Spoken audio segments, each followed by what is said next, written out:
Friends, एक बार फिर से स्वागत है आप सब लोगों का मेरे YouTube चैनल में। आज हम लोग पढ़ने वाले हैं 7th क्लास हिस्ट्री का चैप्टर नंबर 6 और इसका नाम है towns, traders and craft persons. इस चैप्टर में हम लोग पढ़ने वाले हैं किस तरह से इंडिया में बहुत सारे टाउन्स का निर्माण हुआ था और उनका पतन हुआ था। निर्माण और पतन का मतलब है डेवलपमेंट और डिस्ट्रक्शन। और बहुत सारे अलग अलग तरह के ट्रेडर्स यानी व्यापारी यहाँ पे आए थे और यहाँ के लोकल लोग जो है वो भी बहुत बड़े बड़े व्यापारी बने थे। इसी के साथ साथ में यहाँ पे बहुत सारे क्राफ्ट पर्सन्स हुए थे, उनके बारे में भी हम लोग जानने वाले हैं। ये वीडियो बहुत ही शानदार होने वाला है, तो चलो करते हैं इस शानदार वीडियो की शुरुआत। मिडाइवल टाउन को जब भी कोई ट्रेवलर विजिट करता था तो वो क्या ढूंढता था? वो सबसे पहले ये जानने का प्रयास करता था कि ये जो टाउन है ये टेम्पल टाउन है या एक एडमिनिस्ट्रेटिव सेंटर है या एक कमर्शियल टाउन है या कोई ये पोर्ट टाउन है। टेम्पल टाउन का मतलब मंदिर के कारण से इस टाउन का बहुत अधिक विकास हुआ हो। एडमिनिस्ट्रेटिव सेंटर का मतलब यहाँ पे एडमिनिस्ट्रेशन के कारण से बहुत अधिक विकास हुआ हो। कमर्शियल टाउन का मतलब होता है यहाँ पे व्यापार बहुत ज्यादा होता होगा। और पोर्ट टाउन का मतलब होता है यहाँ पे पोर्ट होगा और उसके कारण से आवागमन बहुत ज्यादा होता होगा।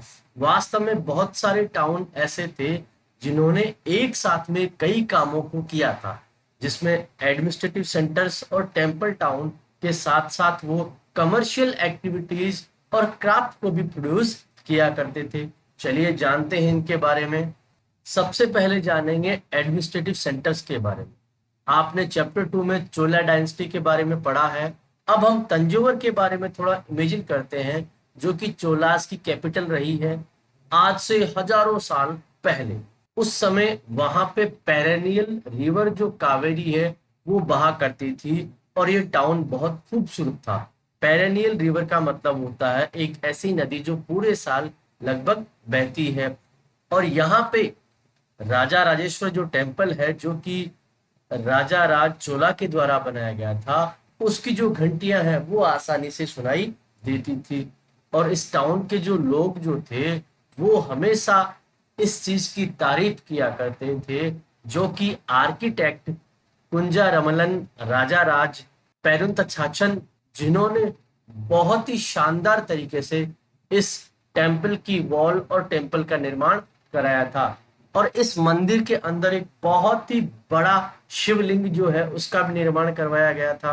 इस टेम्पल के साथ में बहुत सारे ऐसे पैलेसेस थे, महल थे, मंडप थे और पेविलियंस भी थे। राजा जो है इन मंडप में अपने दरबार लगाया करते थे, कोर्ट लगाया करते थे और वहां पे उनके जो सबॉर्डिनेट्स हैं उनको वो ऑर्डर दिया करते थे। और यहाँ पे अपनी आर्मी को रखने के लिए उनके पास बैरक्स भी हुआ करते थे। ये जो टाउन जो थे वो बहुत ही ज्यादा भीड़ भाड़ से व्यस्त रहा करते थे।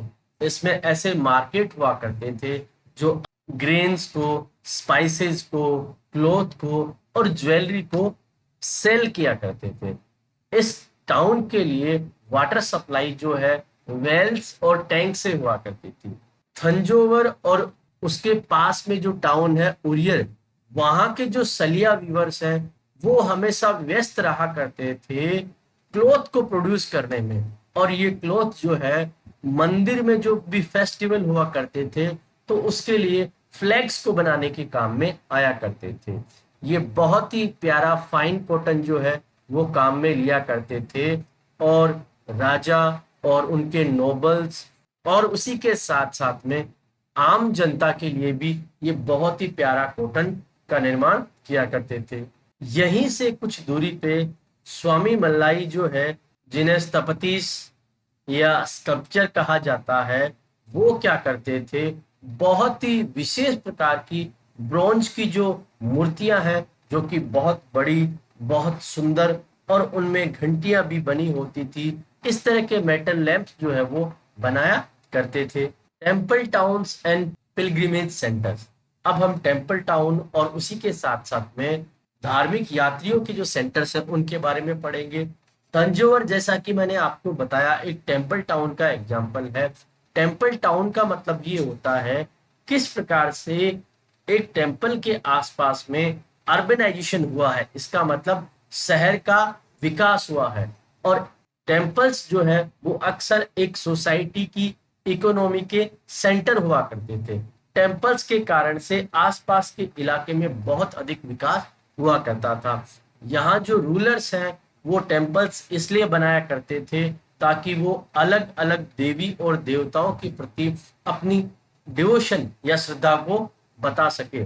और वो इन मंदिरों को बहुत अधिक जमीनों का दान देना और पैसे का दान देना और इसी के साथ साथ में बहुत बड़ी बड़ी धार्मिक रीति रिवाज और परंपराओं को पूरी करने के लिए सहायता भी प्रदान किया करते थे, ताकि इसी के साथ साथ में इस पैसे से वहां पे जितने भी तीर्थ यात्री हैं और जितने भी पुजारी हैं वो वहां पे मनाए जाने वाले उत्सवों को आसानी से मना सके। यहाँ पे जितने भी तीर्थ यात्री आया करते थे वो बहुत अधिक दान यहाँ दिया करते थे।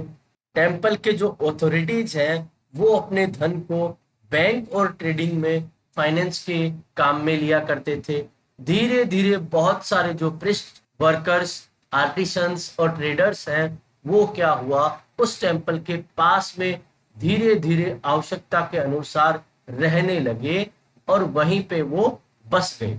टेम्पल के आसपास में जिस जिस चीज की जरूरत पड़ती गई उन सामानों को वो सप्लाई करने लगे और इस प्रकार से वो जो टेम्पल है वो एक टेम्पल टाउन के रूप में डेवलप हो गया। इस प्रकार के जो टेम्पल्स हैं उनके उदाहरण है हमारे यहाँ पे भिलासवमिन, जिसे भिलसा या विदिशा मध्य प्रदेश में कहा जाता है, और सोमनाथ है जो कि गुजरात में है। और इसी प्रकार के जो दूसरे टेम्पल टाउन्स हैं उनमें तमिलनाडु में हमारा कांचीपुरम और मदुरई है और आंध्र प्रदेश में तिरुपति टेम्पल है।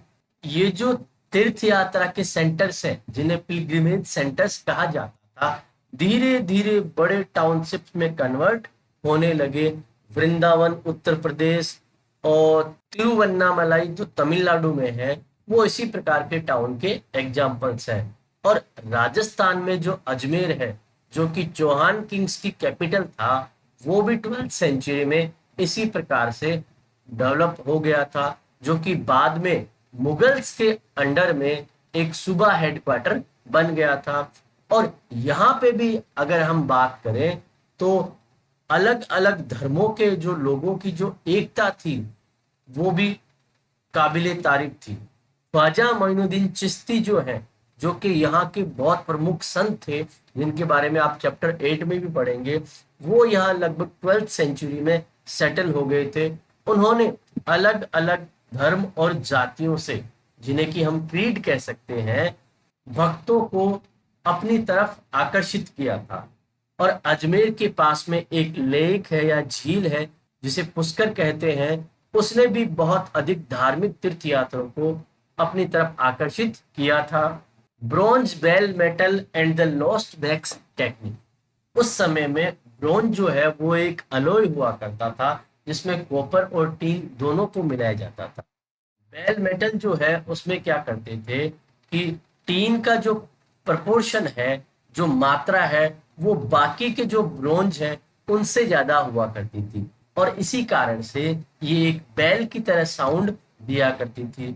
चोला ब्रोंज स्टेचू जो कि आपने चैप्टर नंबर 2 में देखा होगा, उसे भी लॉस्ट वैक्स टेक्निक से बनाया गया था। इसमें क्या किया जाता है, पहले एक वैक्स से इमेज बनाई जाती है, फिर उसको क्ले से कवर किया जाता है और फिर उसे सुखाया जाता है। उसके बाद में इसे हीट किया जाता है और इसके अंदर एक छोटा सा छेद बनाया जाता है। उसके अंदर मोल्टन वैक्स जो कि पिघला हुआ जो वैक्स है वो उस होल से अंदर डाला जाता है और उसके बाद में धीरे धीरे उसे पूरी तरह से भर दिया जाता है। और जब ये जो वैक्स है पूरी तरह सूख जाता है, ये सॉलिड हो जाता है, तो इसके बाहर का जो क्ले होता है उसको सावधानी से हटा दिया जाता है और फिर इस इमेज को बहुत ही शानदार तरीके से साफ करके पॉलिश कर दिया जाता है। आपके सामने एक ब्रॉन्ज बेल मेटल का एग्जाम्पल यहाँ पे दिखाई दे रहा है। A network of small towns 8th century के बाद में हमारा जो सब कॉन्टिनेंट है वो धीरे धीरे छोटे छोटे टाउन से भरने लगा। और ये जो है ये बड़े बड़े गांवों से बने थे। उनमें मंडपिका, जिसे बाद में मंडी कहा गया, वो हुआ करती थी, जहां पे आसपास के गांव के लोग अपने सामान को बेचने के लिए लाया करते थे। और वहां पे एक विशेष मार्केट, जिसे हट्टा या हाट भी बाद में कहा जाने लगा, वहां पे दुकानें लगा करती थी।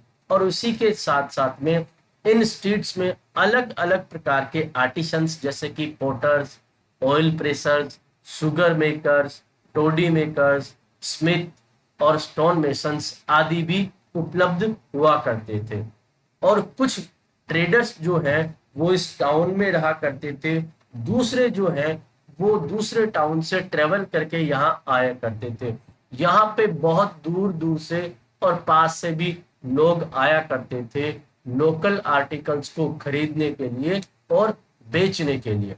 और उसी के साथ साथ में दूर दूर से आए हुए घोड़े, सोल्ट, कैम्फूर, सेफ्रोन, बेटलनट और पीपर जैसे जो स्पाइसेज हैं उन्हें भी बेचा और खरीदा जाया करता था।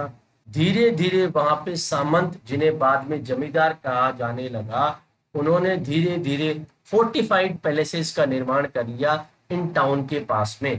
फोर्टिफाइड पैलेसेस का मतलब होता है एक ऐसा पैलेस जिसके चारों तरफ चार दीवारी हो। उन्होंने क्या किया, ये जितने भी ट्रेडर्स, आर्टिसंस और इनके जितने भी सामान हुआ करते थे उन पे टैक्स लगाना शुरू कर दिया। और इसी के साथ साथ में कई बार उन्होंने क्या किया कि लोकल टेम्पल के जो लोग हुआ करते थे उन्हें ये अधिकार दे दिया कि आप उनसे टैक्स इकट्ठा करोगे। और ये जो टेम्पल और ये आसपास की जो जगह हुआ करती थी ये इन रिच मर्चेंट के द्वारा विकसित किया जाती थी। और ये जो राइट्स हैं वो आज भी हमें बचे हुए जो इंस्क्रिप्शंस हैं उनमें देखने को मिलते हैं। मार्केट पे टैक्सेस किस प्रकार से लगा करते थे। 10th सेंचुरी की जो राजस्थान से एक इंस्क्रिप्शन मिला है उसमें अभी भी बताया गया है कि किस प्रकार से यहाँ टैक्सेस लगा करते थे, जैसे sugar, jaggery, dye, thread, cotton, coconut, salt, areca nuts, butter, sesame, oil और क्लॉथ पे टैक्सेस लगा करते थे। और इन्हीं के साथ साथ में बहुत सारे ऐसे ट्रेडर्स थे जो metal goods, distillers, oil, cattle powder और बहुत प्रकार के अनाजों को बेचा करते थे। कई प्रकार के जो टैक्स है वो सामान के रूप में लिया जाता था और कई बार उनसे टैक्स जो है वो कैश के रूप में भी लिया जाता था। बड़े और छोटे जो ट्रेडर्स हैं उनके बारे में हम लोग पढ़ते हैं। उस समय बहुत प्रकार के जो ट्रेडर्स हैं, व्यापारी हैं, वो हुआ करते थे। जैसा कि चैप्टर नंबर 7 में आप बंजाराज के बारे में पढ़ेंगे। बहुत सारे ऐसे व्यापारी थे जो कि घोड़ों के व्यापारी थे, हॉर्स के व्यापारी थे। उन्होंने कुछ समूह बना लिए और उनका जो मुखिया होता था वो क्या करता था, योद्धाओं के साथ में वार्तालाप करता था और नेगोशिएशन करता था और उसी के साथ साथ में घोड़ों को खरीदता था। जैसा कि इन व्यापारियों को बहुत सारे किंगडम्स और फॉरेस्ट से गुजरना पड़ता था तो ये सारे कारवां बना के और गिल्ड्स बना के एक साथ में चला करते थे ताकि उन सब के जो इंटरेस्ट है उनको बचाया जा सके, ताकि उन सब का जो लक्ष्य है, फायदा है, उसको बचाया जा सके। और इसी प्रकार के बहुत सारे गिल्ड्स हैं वो साउथ इंडिया में 8th सेंचुरी से चले हुए आ रहे हैं और उनमें जो काफी प्रसिद्ध है वो है मणिग्रामम और नंदेसी। ये जो गिल्ड्स हैं वो बहुत ही ज्यादा अपना विस्तार कर चुके थे हमारे इंडियन पेनिनसुला में और उसी के साथ साथ में साउथ ईस्ट एशिया और चाइना में। बहुत सारी ऐसी कम्युनिटीज भी थी जैसे कि चेटियाज और मारवाड़ी ओसवाल, जो बहुत ही मुख्य ट्रेडिंग ग्रुप जो हमारे देश के बन गए थे। गुजराती ट्रेडर्स जिनमें हिंदू बनियाज और मुस्लिम बोराज जो थे उन्होंने भी बहुत अधिक विस्तार से अपना व्यापार किया, जो कि Red Sea, Persian Gulf East Africa, South East Asia और चाइना तक फैला हुआ है। वो टेक्सटाइल्स, स्पाइसेस यहाँ पे बेचा करते थे और उनके बदले में गोल्ड और आइवरी जो है अफ्रीका से लाया करते थे। और उसी के साथ साथ में spices, tin, Chinese blue pottery और सिल्वर जो कि साउथ ईस्ट एशिया और चाइना से आया करता था। वेस्ट कोस्ट में जो टाउन्स थे वहां पे अरब, पर्शियन, चाइनीज, जेविस और सीरियन क्रिश्चियन ट्रेडर्स आया करते थे। इंडियन स्पाइसेस और क्लोथ जो है वो रेड सी पोर्ट पर खरीदे जाते थे इटालियन ट्रेडर्स के द्वारा, और धीरे धीरे वो यूरोपियन मार्केट्स में पहुंचने लगे और उनसे बहुत अधिक मुनाफा कमाया जाने लगा। यहाँ पे ट्रॉपिकल क्लाइमेट में जो स्पाइसेस उपलब्ध हुआ करते थे जैसे कि पीपर, सिनामोम, नटमेग, ड्राइड जिंजर आदि, ये बहुत ही इम्पोर्टेंट पार्ट बन गए थे यूरोपियन कुकिंग के। और उसी के साथ साथ में यहाँ का जो कॉटन क्लॉथ था वो बहुत ही अट्रैक्टिव था। इसके कारण से इसकी भी बहुत अधिक डिमांड थी। इसी कारण से यूरोपियन ट्रेडर्स जो है वो इंडिया की तरफ खींचे चले आए थे। काबुल, काबुल जो है एक माउंटेनियस लैंडस्केप वाली जगह है जो कि इस समय अफगानिस्तान में है। उस समय ये पॉलिटिकली और कमर्शियली बहुत ही इंपॉर्टेंट प्लेस बन गया था 16th सेंचुरी के बाद में। काबुल और कांधार जो है वो सिल्क रूट से जुड़े हुए थे और यहाँ पे हॉर्सेस के साथ साथ में और भी अन्य व्यापार किए जाते थे। 17th सेंचुरी में जैन बैप्टिस्ट ट्रेवेनियर जो कि एक डायमंड का मर्चेंट था, उसने ये अनुमान लगाया था कि काबुल में हॉर्स ट्रेड जो है वो लगभग एक साल का 30,000 से ऊपर हुआ करता था, 30,000 से ऊपर हुआ करता था, जो कि उस समय एक बहुत बड़ा अमाउंट होता था। कैमल जो है वो dry fruits, dates, carpets, silks और उसी के साथ साथ में फ्रेश फ्रूट्स को काबुल से इस सब कॉन्टिनेंट में और अन्य जगहों पे लेके जाया करते थे। उस समय स्लेव्स को भी यहाँ बेचने के लिए लाया जाता था। क्राफ्ट्स इन टाउन, बीदर के जो क्राफ्ट पर्सन्स हैं वो इतने फेमस थे और उनका जो कॉपर और सिल्वर का जो इनले वर्क था वो इतना प्रसिद्ध था कि उस वर्क को बीदरी कहा गया। जैसा कि आप डायग्राम में देख सकते हैं, पंचालाज या विश्वकर्मा जो कम्युनिटी थी जिसमें gold Smith, bronze Smith, black Smith, masons, carpenters है, वो टेम्पल की बिल्डिंग को जब भी बनाते थे तो उनका इसमें बहुत बड़ा रोल हुआ करता था। और इसी के साथ साथ में पैलेसेस, बिग बिल्डिंग्स, टैंक्स और पानी के रिजर्वोयर्स जो है उनको बनाने में भी उनका बहुत बड़ा रोल हुआ करता था। उसी प्रकार से वीवर्स जैसे कि सेलियार्स या कैकोलार्स, वो भी धीरे धीरे प्रोस्पेरस कम्युनिटीज के रूप में डेवलप हो गए और उन्होंने टेम्पल्स को बहुत अधिक डोनेशंस दिए। और उस समय पे क्लॉथ मेकिंग में कॉटन क्लीनिंग, स्पिनिंग, डाइंग, ये जो है बहुत ही स्पेशलाइज्ड हो गए थे और एक इंडिपेंडेंट यानी अलग क्राफ्ट बन गए थे। किस प्रकार से टाउन की जो फॉर्च्यून्स है उसमें बदलाव आया, मतलब किस्मत में बदलाव आया, कैसे वो डेवलप हुए और किस तरह से उनका डिस्ट्रक्शन हुआ। कुछ टाउन्स थे जैसे कि अहमदाबाद गुजरात में, वो जो है बहुत ही मुख्य कमर्शियल सिटी बन गया, लेकिन उसके बाद में वो अपनी इम्पोर्टेंस को खो भी देता है। मुर्शिदाबाद जो कि वेस्ट बंगाल में है, जो कि भागीरथी नदी के किनारे है, वो धीरे धीरे सिल्क का एक प्रोमिनेंट सेंटर बन गया और बंगाल की कैपिटल भी बना 1704 में। लेकिन इसी शताब्दी में आगे चल के वो वहां पे डिक्लाइन हो गया और यहाँ के व्यूअर्स को बहुत अधिक कंपटीशन जो है, जो कि सस्ता इंग्लैंड से मिल का बना हुआ जो कपड़ा आता था, उस कंपटीशन के कारण उन्हें कठिनाइयों का सामना करना पड़ा। अब हम हम्पी, मसूलीपट्टनम और सूरत के बारे में पढ़ेंगे। हम्पी जो है वो अपने आर्किटेक्चरल स्प्लेंडर के लिए बहुत अधिक प्रसिद्ध है। हम्पी जो है वो कृष्णा तुंगभद्रा बेसिन के किनारे पे है और जिसने विजयनगर जो एम्पायर है, जिसे 1336 में फाउंड किया गया था उसका मुख्य केंद्र है। हम्पी में जो इसके विशाल अवशेष हैं, जो खंडर है, वो हमें बताते हैं कि ये जो शहर है वो कितना आलीशान और शानदार रहा होगा। इसमें दीवारों को बनाने के लिए और बिल्डिंग्स को बनाने के लिए सीमेंट और मोर्टार का प्रयोग नहीं किया गया था। इसमें एक ऐसी टेक्निक का प्रयोग किया गया था जहां पे इन्हें बनाने के लिए इंटरलॉकिंग का प्रयोग किया गया था। हम्पी का जो आर्किटेक्चर है वो बिल्कुल ही अलग है।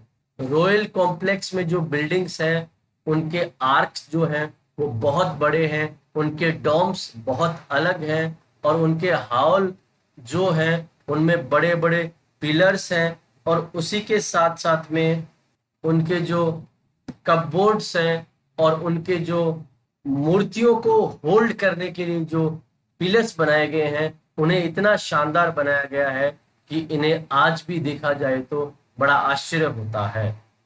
उनके ऑर्चार्ड्स और प्लेजर गार्डन्स हैं उन्हें बहुत ही अच्छी तरीके से प्लान किया गया था और उसी के साथ साथ में इनमें विशेष प्रकार के भावों को दर्शाने का प्रयास किया गया, जैसे लोटस और कोरबेल्स। अपने विकास वाले दिनों में, जैसे कि 15 और 16 सेंचुरी की हम लोग बात करें तो हम्पी जो है वो कमर्शियल और कल्चरल एक्टिविटीज का सेंटर रहा था। हम्पी का जो मार्केट है वो मुस्लिम मर्चेंट, चेटीज और यूरोपियन ट्रेडर्स जैसे कि पोर्चुगीज है उससे अधिकतम समय उस समय भरा हुआ रहता था। टेम्पल्स जो है उस समय कल्चरल एक्टिविटीज और देवदासीज उनका हब हुआ करते थे। ये देवदासी जो है जिन्हें टेम्पल डांसर्स कहा जाता था, वो देवी देवताओं के सामने, राजा महाराजा और जनता के सामने यहाँ पे अपने प्रस्तुति दिया करते थे, जो कि विरूपक्षा टेम्पल के बड़े पिलर्ड हॉल में अपनी प्रस्तुति को प्रस्तुत किया करते थे। महानवमी फेस्टिवल, जिसे आज के समय में साउथ में नवरात्रि कहा जाता है, वो उस समय का एक बहुत इम्पोर्टेंट फेस्टिवल होता था जिसे कि हम्पी में सेलिब्रेट किया जाता था। आर्कियोलॉजिस्ट ने महानवमी के प्लेटफॉर्म पाए हैं जहां पे राजा अपने मेहमानों से और उसी के साथ साथ में अपने छोटे मुखियाओं से गिफ्ट लिया करते थे और यहाँ से वो डांस और म्यूजिक की जो परफॉर्मेंस है और उसी के साथ साथ में रेसलिंग की जो बाउट्स होती थी उन्हें भी देखा करते थे। विजयनगर की पराजय, जो कि डेक्कन सुल्तान्स गोलकुंडा, बीजापुर, अहमदनगर, बेरार और बिदर से हुई थी, उसके बाद में हम्पी जो है वो धीरे धीरे डिस्ट्रक्शन की तरफ जाने लगी। इसका धीरे धीरे पतन होने लगा था। ए फोर्टिफाइड सिटी, यहाँ पे एक पोर्टुगीज ट्रेवलर जो है जिसे डोमिंगो पाएस कहा जाता है, उसने बताया कि किस प्रकार से 16th सेंचुरी में हम्पी जो है एक फोर्टिफाइड सिटी था। शहर के जो एंट्रेंस जो हुआ करता था, जहाँ पे लोग गोवा से आया करते थे, राजा ने एक बहुत ही फोर्टिफाइड स्ट्रॉन्ग सिटी बनाई थी जिसकी बहुत बड़ी बड़ी वॉल्स और जिसमें बहुत बड़े बड़े टावर्स बने हुए थे और इनकी जो दीवारें जो थी वो दूसरे शहरों की नहीं थी बल्कि बहुत ही शानदार मैसन्स के द्वारा बनाई गई थी, जिसे बहुत ही कम जगह देखा जा सकता है। और उसी के साथ साथ में अंदर की तरफ जो बिल्डिंग बनी थी वो एक बहुत ही सुसज्जित रोज में बनी हुई थी और उनका जो फ्लैट रूफ जो थी वो भी बहुत ही आकर्षक बनी हुई। सूरत, जो कि वेस्ट का एक गेटवे है, अब उसके बारे में हम लोग पढ़ते हैं। मुगल पीरियड के समय गुजरात का सूरत और कैम्बे, जिसे आज के समय में खंबात कहा जाता है, वो वेस्टर्न ट्रेड के एम्पोरियम या केंद्र था जहां पे गल्फ ऑफ ओरमुज से आसानी से आया जा सकता था। सूरत को मक्का का गेट भी कहा जाता था क्योंकि बहुत सारे लोग यहाँ से मक्का की यात्रा को शुरू करते थे। ये सिटी जो था वो कॉस्मोपॉलिटन था, इसका मतलब यहाँ पे अलग अलग धर्म और जाति के लोग रहा करते थे। 17th सेंचुरी में पोर्चुगीज, डच और इंग्लिश लोगों की यहाँ फैक्ट्रीज थी और वेयर हाउसेस थे। एक इंग्लिश क्रोनिकलर ओविंगटन के अनुसार 1689 में यहाँ पे लगभग पोर्ट पे हर समय पे 100 जहाज खड़े रहते थे। तो आप इस शहर की विशालता को और यहाँ के व्यापार को आसानी से इस बात से समझ सकते हैं। और उसी के साथ साथ में बहुत सारे रिटेल और होलसेल शॉप हैं, वो भी कॉटन टेक्सटाइल को सेल किया करते थे। सूरत की जो टेक्सटाइल है वो बहुत फेमस थी, उनके गोल्ड लेस बॉर्डर्स के कारण से पूरे वेस्ट एशिया, अफ्रीका और यूरोप के मार्केट्स में। स्टेट ने यहाँ पे बहुत सारे रेस्ट हाउसेस बनाए ताकि दुनिया से जितने भी अलग अलग प्रकार के लोग आते हैं वो यहाँ पे आराम से रुक सकें। और ये जो रेस्ट हाउसेस थे वो बहुत विशालकाय बिल्डिंग थी और यहाँ पे बहुत ही शानदार प्लेजर पार्क्स भी बने हुए थे। काठियावाड़ सेठ और महाजन जो है, जिन्हें मनी चेंजर्स कहा जाता है, उनके बहुत बड़े बड़े बैंकिंग हाउस सूरत में बने हुए थे। यहाँ पे ये बात ध्यान देने लायक है कि सूरत हुंडी जो है उन्हें सम्मान दिया जाता था। कायरो जो कि इजिप्ट में है, बसरा जो कि इराक में है और एंटवर्प जो कि बेल्जियम में है।